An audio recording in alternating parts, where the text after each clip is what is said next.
Et tout ce que le dictateur Paul Biya appelle élection, depuis 1982 jusqu'en cette année 2025, a été fraudé et truqué. Voilà pourquoi nous disons que dans ces pays-là, il y a plutôt ce qu'on appelle une pourrie élection.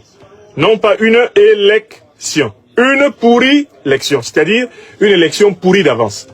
Pourquoi? Le tyran contrôle les listes électorales. Il y met qui il veut. Y compris des morts. Y compris même des individus qui ne sont jamais nés. Le tyran contrôle l'organisation électorale. Le tyran contrôle l'organisation électorale. Il y met ses partisans qui contrôlent donc Elekam du sommet à la base. Le tyran contrôle le système judiciaire et la soi-disant cour constitutionnelle chargée de juger, eh bien, du contentieux soi-disant électoral. Les magistrats accroupis comme Clément Atangana se contentent de répéter les ordres que Paul Biya leur a donnés et même la répartition des suffrages qu'il s'est octroyé. Ils lisent tout simplement la dictée du chef de l'exécutif truand. Le pays n'a pas élection puisque le chef de l'État, qui se trouve être en réalité un dirigeant illégitime, utilise l'armée, la gendarmerie, la police, les renseignements généraux comme un moyen de brutalisation récurrente de la population, afin de la maintenir sous soumission. Et enfin, le pays ne connaît pas une véritable élection, parce que dans ce pays-là précisément, qu'est-ce qu'on voit? On voit que les caisses de l'État sont sous le contrôle d'une minorité, d'une oligarchie dirigée par Biya, qui paye impitoyablement le pays depuis les années coloniales et qui le fait en bonne entente avec des multinationales, du néocolonialisme français, de l'impérialisme occidental et moyen-oriental, et toutes sortes de prévaricateurs accrochés tels des sangsues aux mamelles de l'État du Cameroun. Il ne peut pas y avoir élection dans ces conditions. Élection sans liste électorale. Il ne peut pas y avoir élection sans une véritable commission électorale indépendante. Il ne peut pas y avoir élection sans une cour constitutionnelle indépendante. Il ne peut pas y avoir élection lorsqu'on utilise l'armée pour braquer le peuple. Il ne peut pas y avoir élection lorsque les caisses de l'État sont capturées par le parti au pouvoir et notamment par son chef et l'élite de kleptocrates qu'il a nommé. Il ne peut pas y avoir élection lorsque des puissances étrangères imposent le nom du dirigeant du Cameroun depuis 1946 jusqu'à ce jour. En effet, je peux affirmer sans risque de me tromper que tous les chefs d'État et avant cela les premiers ministres que le Cameroun a connus ont été strictement imposés à la tête de notre pays natal par le colon français. Les premiers ministres, Okala,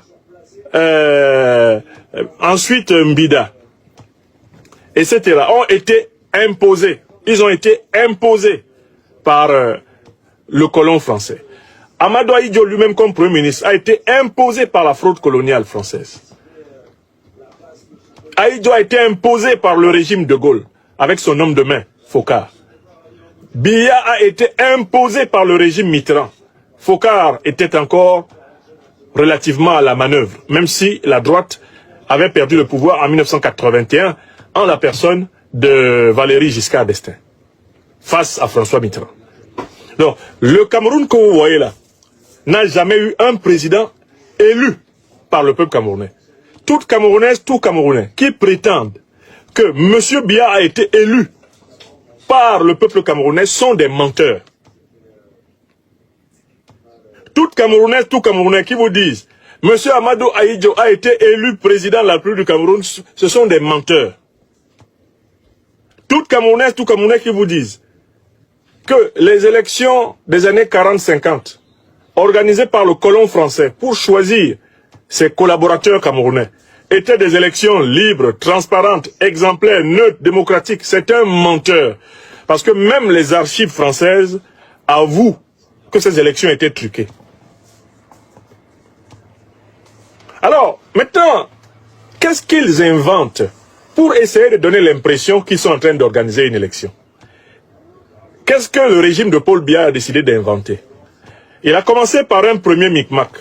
Pour donner l'impression qu'on est en période d'élection, il a demandé à ses alliés, les partis accroupis, comme l'UNDP ou je ne sais quel autre parti de M. Issa Tiroma, il leur a demandé de faire semblant de quitter le pouvoir, de démissionner, et de se présenter comme des opposants farouches au pouvoir, Alors que tout le monde sait que ces partis politiques-là, qui ont démissionné en dernière date du pouvoir auquel ils appartiennent depuis plusieurs décennies, ne sont rien d'autre que des émissaires, des missionnaires du régime de Paul Biya pour ravir la vedette à l'opposition, en prenant la place de l'opposition alors que ce ne sont pas des partis d'opposition. Bello Bouba Maïgari et son UNDP, Issa Thiro Bakari et son PC machin SNC et consorts, ce ne sont pas des opposants, ce sont des figurants. J'ai donné une conférence ici pour expliquer la stratégie des opposants figurants. Alors, ils nous ont occupés pendant une semaine, une bonne partie des médias camerounais, avec cette stratégie des opposants figurants. Ou Bello Bouba Maïgari, qui n'est rien d'autre qu'un homme de paille du régime Biya, Issa Thiroma, qui n'est rien d'autre qu'un homme de paille du régime Biya, ont passé pour avoir posé un acte extraordinaire, celui de démissionner pour se préparer à être candidat à une élection pourtant truquée d'avance, dont ils savent très bien que Biya a déjà rédigé le résultat. Biya a déjà rédigé le résultat. La preuve, c'est que la plupart du temps, lui, il ne bat pas campagne. Il reste chez lui, en Vomeka, et il décrète le partage des pourcentages comme on partage un gâteau d'anniversaire. Il se donne 71%, il donne 12% à un tel, il donne 5% à un tel, il donne 2% à un tel, il donne 1% à un tel, etc. Et puis l'affaire est classée. Vous comprenez? Il ne bat même plus campagne. Pour s'autoproclamer abusivement élu dans ce pays, monsieur reste dans son domicile, dans son village, et il rédige le résultat de l'élection, il le fait lire, et il s'autoproclame élu. C'est ce qu'il fait. Alors, mais comme les Camerounais n'ont pas entièrement mordu à cet appât, comme les Camerounais ont bien vu ce qui se cachait derrière ces faux opposants qui font semblant de démissionner, alors qu'en fait ils sont restés tributaires du régime néocolonial de Paul Biya, le régime du RDPC. Ces faux opposants qui font semblant de s'opposer à Biya, mais qui sont engagés à le protéger, à le défendre, et même à lui assurer une impunité totale pour tous les crimes qu'il a commis. Alors, les Camerounais ont commencé à comprendre que nous avions sérieusement un problème d'opposition au Cameroun, parce que si c'est Bello Bouba Maïgari et si c'est Issa Thiroma qui sont les opposants à Paul Biya, cela veut dire que Paul Biya n'a pas d'opposants, il n'a que des proposants, il n'a que des figurants. Alors, le régime a décidé cette semaine d'ouvrir une deuxième phase de distraction. Il s'agit de donner l'impression qu'à l'intérieur du RDPC, il y aurait une espèce de débat démocratique. Il s'agit de donner l'impression qu'à l'intérieur du RDPC, il y aurait une espèce de vitalité, il y aurait vraiment des rivalités qui s'expriment d'une manière argumentée. Bref, en fait, le parti a décidé de simuler une fausse image du régime au pouvoir. L'image selon laquelle le parti au pouvoir serait un parti démocratique. Il n'a de démocratique que le nom. Rassemblement démocratique du peuple camerounais. En réalité, c'est un parti démocratique. Vous mettez un N entre O et puis C, et vous savez ce que c'est. Pourquoi? Parce qu'en réalité, ce parti n'est rien d'autre que la caisse de résonance du dictateur. Les militants de ce parti, qui sont traités comme des moutons, et qui sont nourris de pain, de sardines, d'huile et de chiffon, ne jouent absolument aucun rôle dans les décisions qui sont prises dans ce parti. La preuve, depuis 2016, le soi-disant RDPC, le parti de Biya n'a jamais tenu de congrès. Depuis 2016, vous vous rendez compte? Voilà quelqu'un qui dit qu'il est à la tête d'un parti soi-disant national. Un parti qui aurait une représentativité dans les 10 régions du Cameroun, mais qui est incapable, depuis 2016, de tenir un congrès. J'espère que vous savez pourquoi il a du mal à tenir un congrès. Il a peur de tenir un congrès parce qu'il se dit qu'en tenant des congrès, il risque d'y avoir une émulation. Et les jeunes cadres du parti pourraient malgré tout quand même accéder à de nouvelles fonctions, ce qui va précipiter l'effondrement de la gérontocratie interne. Si Biya n'aime pas les congrès, c'est parce que les congrès, bon an, mal an, poussent à un certain renouvellement interne du parti. Et qui dit renouvellement interne du parti dit quand même que Paul Biya doit partir de la tête de ce parti, puisqu'il n'est plus en âge de gouverner un pays, encore moins de gérer un parti au pouvoir. En raison de son âge avancé, Et de son bilan amplement négatif, M. Biya n'a plus d'avenir. L'essentiel de son parcours politique s'inscrit dans le passif. Alors, ils ont donc décidé de générer une espèce de faux débat interne entre les héritiers du régime Biya, histoire de donner l'impression que c'est désormais à l'intérieur de leur parti que la démocratie se déroule. Or, ce qu'on va voir, c'est que c'est de la démocratie. D'abord, ils ont permis à certains de leurs militants de dire qu'eux, ils sont candidats à l'élection présidentielle. Un militant du RDPC qui dit qu'il est candidat à l'élection présidentielle est en effet un militant qui n'a pas bien lu les règlements du RDPC. Et il y a un ministre de Biya, celui qu'on appelle la créature, Jacques Lafamé Ndongo, qui a clairement dit que l'article 27 des statuts du RDPC dit que le candidat à l'élection présidentielle du parti RDPC, c'est systématiquement le président national de ce parti. Donc vous allez voir des individus à l'intérieur du RDPC qui sortent, ils disent qu'ils sont candidats. Et ils veulent présenter cela comme un acte d'audace. Le véritable acte d'audace, c'est en réalité de participer à la révolution pour mettre fin à la dictature de Biya, parce qu'il n'a jamais été régulièrement élu. Mais ils ont décidé de susciter deux grandes écoles d'interprétation de la volonté de Paul Biya. On va appeler ces deux écoles-là l'école des 50-50, 50-50% et l'école de 100%. L'école de 50-50 est dirigée par René Emmanuel Sadi. Alors que l'école du 100%, et j'espère que vous avez entendu que 100% c'est SANG pour SANG, verser le sang. Cette école-là est dirigée quant à elle par le professeur Jacques Famé Ndongo, alias Jacques Lafamé Ndongo. On a d'un côté Emmanuel Sadi dit le sadique, et puis de l'autre côté Jacques Famé Ndongo dit Jacques Lafamé Ndongo. Je vais leur donner la parole. Et vous allez voir que les deux mentent. Les deux théories, la théorie du 50-50, 50-50%, défendue par René Emmanuel Sadi sur RFI, elle est fausse. Parce que de toutes les façons, vous allez voir qu'au final, c'est toujours Paul Biya qui décide. Et la théorie du 100%, 100%, défendue par Jacques Lafamé Ndongo, est également fausse. Parce que même de ce 100%-là, c'est Paul Biya et seulement Paul Biya qui décide avec ses maîtres néocolons et impérialistes.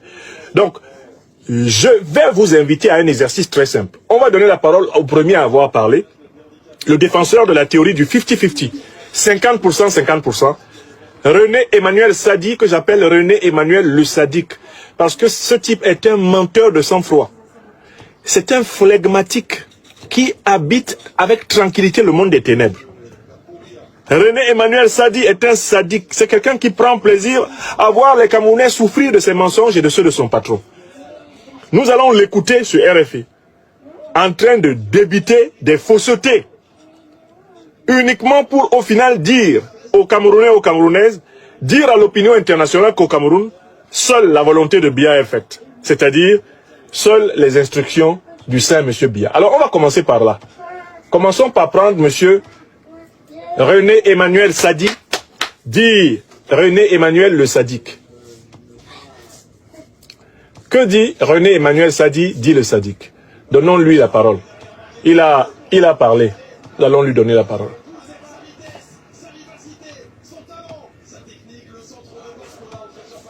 Alors, je vous prends ça. Monsieur Sadi, allez-y. Monsieur le ministre, bonjour. Bonjour. Les départs annoncés des ministres Bello Bouba Maïgari et Issa Chiroma Bakari de votre gouvernement, est-ce que ce n'est pas un coup dur à 3 mois de l'élection présidentielle? Des alliés qui partent, et non des moindres, effectivement, on peut forcément le regretter. Pour autant, nous ne croyons pas qu'il faille faire tout un drame de ces démissions de quelques membres du gouvernement, en l'occurrence, des ministres appartenant au FNSC et à l'UNDP. La réponse commence par un mensonge. Ils disent que ce sont des alliés de taille, que ce sont des alliés importants. Or, il n'y a jamais eu, depuis que Paul Biya est là, de véritables élections au Cameroun pour qu'on sache qui pèse vraiment quoi. Donc, l'unité de mesure à partir de laquelle Bello Bouba et Issa Chiroma sont présentés comme des alliés de taille, cette unité de mesure n'existe pas.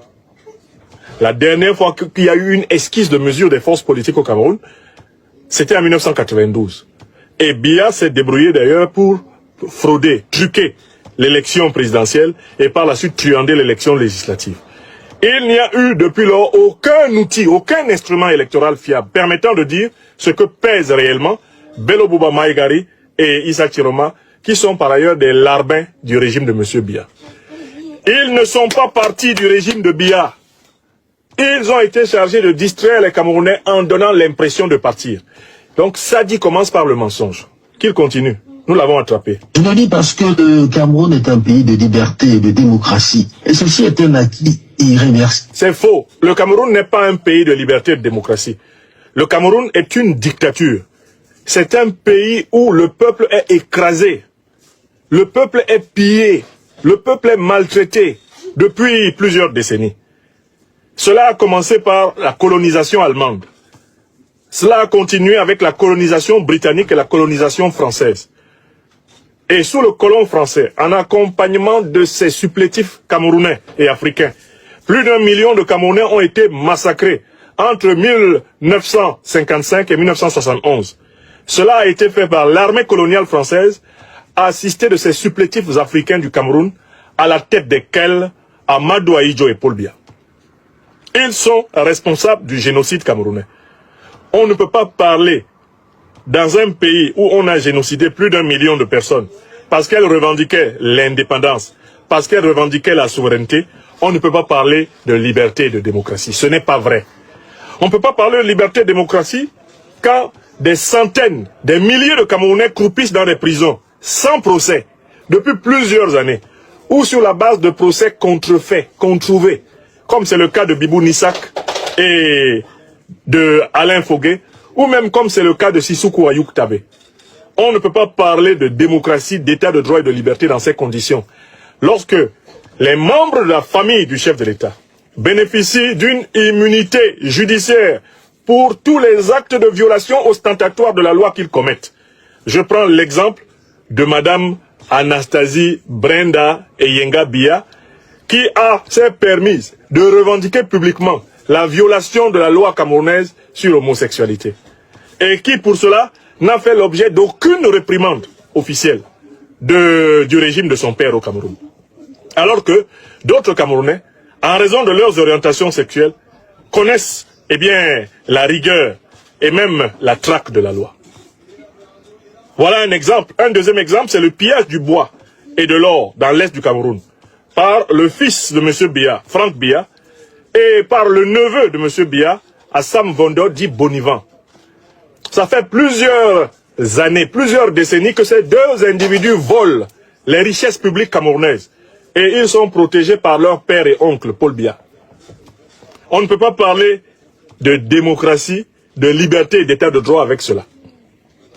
Il y a eu les procès sommaires de Mbalmayo, avec plus de 2000 soldats camerounais froidement exécutés sous le régime de Biya. On ne fait pas ça dans une démocratie, dans un état de droit. Dans les années 90, des centaines de Camerounais ont été tués dans les rues par les forces de défense et de sécurité aux ordres de Biya avec le soutien de Paris et le soutien des impérialistes occidentaux en général. Il n'y a jamais eu de procès pour tous ces gens-là. Ces victimes des crimes de Biya dans les années 90. Aucune n'a connu le bonheur d'être réparée et justifiée. En 2008, les Camerounais sont sortis pour protester lors des émeutes de la faim. Paul Biya en a assassiné plus de 100 dans les rues du Cameroun. Il n'y a jamais eu de procès pour cela. Depuis 2016, Paul Biya instrumentalise l'armée du Cameroun pour tuer le peuple du Cameroun dans les provinces anglophones du sud-ouest et du nord-ouest. Il n'y a jamais eu de véritable procès des crimes ordonnés par Paul Biya contre la population camerounaise. On dénombre plus de 10 000 personnes assassinées. Sans compter les autres crimes sanglants perpétrés par les forces de défense et de sécurité contre des journalistes, contre des ecclésiastiques, contre des religieuses, des crimes perpétrés contre les opposants politiques, il y en a à foison. Quand M. René Emmanuel Sadi ose présenter le Cameroun comme un pays de liberté, comme une démocratie, c'est tout simplement parce que M. Sadi est un démon. Seul un démon peut présenter une dictature comme étant une démocratie. Seul un démon peut présenter un mouroir des libertés publiques fondamentales comme une démocratie. René Emmanuel Sadi fait partie de cette élite camerounaise qui doit être arrêtée, jugée, condamnée, exemplairement emprisonnée pour tous les crimes. Crimes de guerre, crimes économiques, crimes contre l'humanité camerounaise, crimes contre l'esprit. Parce que cette manière de mentir sur le Cameroun est un crime spirituel. C'est un crime spirituel, ce monsieur, ce qu'il vient de dire. La suite. Continuez à mentir, nous sommes là. Monsieur Sadi, continuez. C'est que nous devons incontestablement à l'engagement du président Paul Biya. Et comme dans toutes les démocraties du monde... Aucun système démocratique ne dépend de l'engagement d'un seul homme. Aucun. Si M. Sadi savait ce que le mot démocratie veut dire, il ne lierait jamais la démocratie au nom de quelqu'un. Un système démocratique est un système qui a pour but de garantir non pas la souveraineté du président, mais la souveraineté du peuple. Le principe démocratique, c'est le principe de la souveraineté populaire. Or, Sadi, lui, il nous parle d'une soi-disant démocratie dont le garant, c'est le président. Il n'y a jamais eu de démocratie garantie par un homme. La théorie démocratique n'admet pas cela. La garantie de la démocratie, c'est la loi populaire, c'est la constitution. D'accord? Et ce n'est pas un homme. C'est le peuple qui exerce la souveraineté en démocratie. Or, au Cameroun, c'est la dictature néocoloniale de Paul Biya qui exerce une souveraineté aliénante et aliénée. Aliénante pour les Camerounais, aliénée car dépendant des intérêts des puissances étrangères, précédemment coloniales, néocoloniales et toujours impérialistes contre le peuple africain. Monsieur Sadi, continuez à parler. Les alliances peuvent se nouer et se dénouer au gré des circonstances entre les partis politiques qui conviennent de mener une politique commune. Ce fut le cas entre le RDPC d'un côté et de l'autre l'UNDP et le FNSC. Il va sans dire que ces alliances ont été librement consenties. Et de même, si aujourd'hui les deux alliés décident de rompre... Il n'y a pas d'alliance librement consentie en dictature, monsieur René Sadik. Il n'y a pas d'alliance librement consentie en dictature. Les alliances en dictature sont des chaînes qui sont mises sur les acteurs politiques par la corruption du pouvoir, la violence du pouvoir, le mensonge du pouvoir, la barbarie du pouvoir. D'accord? Il n'y a pas d'alliance en dictature. Il y a en réalité une connivence, il y a une solidarité des cons, il y a une association de malfaiteurs. Ça ne mérite pas le nom d'alliance. Ce qui s'est passé entre Biya, Bello Bouba Maïgari, et Issa Tiroma jusqu'ici, comme ce qui s'est passé entre Biya et Kodok, Biya et Kindi, Biya et je ne sais pas, Antar Gassagaï, Biya et Dakole Daïsala, Biya et Adamunda, ce sont des alliances, ce sont des solidarités de voyous.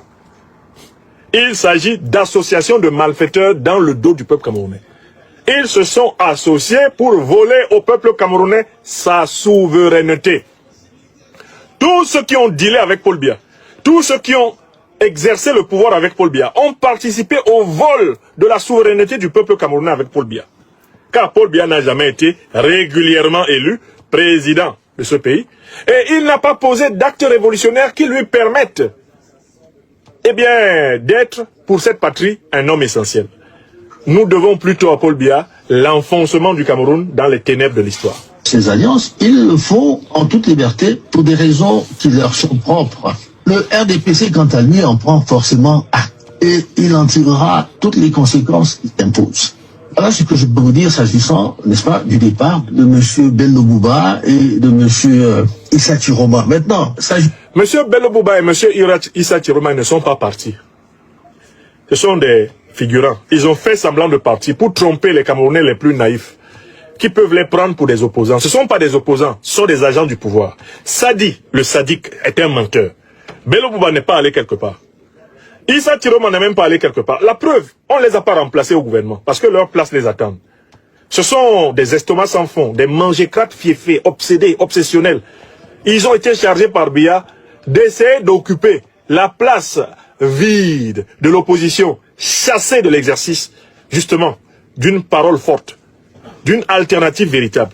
Ils ont été chargés de singer l'opposition. Car Paul Biya ne tolère pas l'existence de la véritable opposition. Il a besoin de fabriquer sans cesse des faux opposants qui jouent à l'opposition pour tromper le peuple et perpétuer son pouvoir. Ça dit, il faut parler aujourd'hui. S'agissant de l'incidence sur le socle électoral du RDPC dans le Nord, il se pourrait en effet que nous perdions tout ou partie des... Le RDPC n'a pas de socle électoral dans le Nord.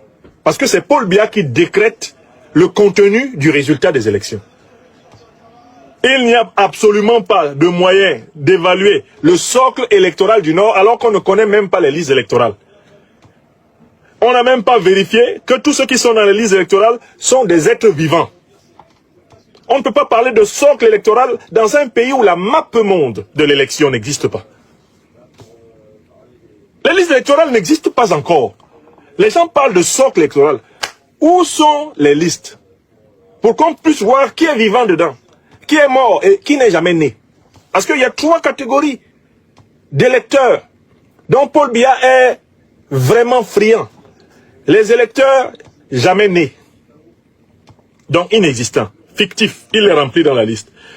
Les électeurs morts, il les maintient, il vote pour eux. Et puis les électeurs corrompus, qu'il arrose de petits billets de banque, de sardines, d'huile et de chiffons. Voilà les 3 catégories d'électeurs qui intéressent Biya. Les électeurs imaginaires, qui n'ont jamais existé sur Terre. Les électeurs décédés, qu'il continue à faire voter pour lui. Et puis, les électeurs corrompus. Donc, comment ces gens-là peuvent parler de socle électoral, alors qu'ils n'ont jamais été vraiment confrontés à une vraie rivalité électorale?